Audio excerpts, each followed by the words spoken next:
Morning guys. Yan mga guys, nagsitubuan na yung mga halaman. Yan, lumabas na rin yung lavender. Na yung mga dahon niya. Dati yan, wala siyang dahon. Ayan yung mga bulaklak, lumabas na sila.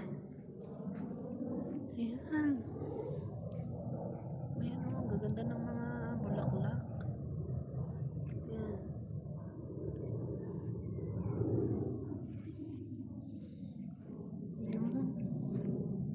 Kasi talagang mamamatay sila, hindi nila kaya yung lamig. Yan mga guys. Ito yung apple. Na yung bumubuka na yung mga dahon-dahon. Yung ng apple. Apple yan. Yan Yan.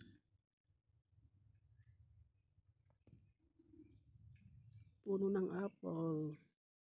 Maraming bunga ito kasi nung last year pumunta kami dito. Ang dami niyang bunga kahit maliit lang yung puno.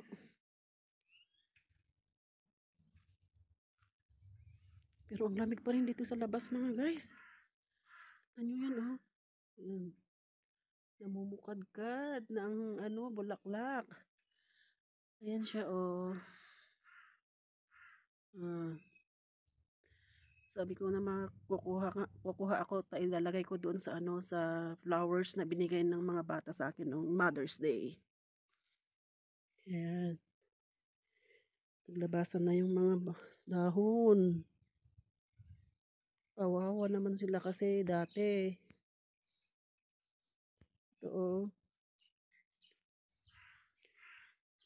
Ito na sila. Ano kayang halaman ito? Hindi ko alam kung anong halaman to. Marami siyang mga siyang makati. Kumbaga. Ayan, namatay na yung bulaklak dito. Sayang. Yan din doon. Yan, mga halaman doon. Ayan din. Ito din lumabas na din yung mga niya. Bumubuka na yung mga dahon. Mga dahon. Kasi spring is coming. Kaya naglalabasan na sila. Ayun yung mga yellow flowers. Ang gaganda ng mga purple. Ayan. Ito, mag-isa lang. Ayan na siya yung kinuha ko dun sa labas. Tapos, yung iba, binigay sa akin nung mga kids ko noong Mother's Day. Kasi Mother's Day last Sunday. Nung Sunday guys. Kaya, dinagdagan ko lang siya. Ang ganda nila Wow.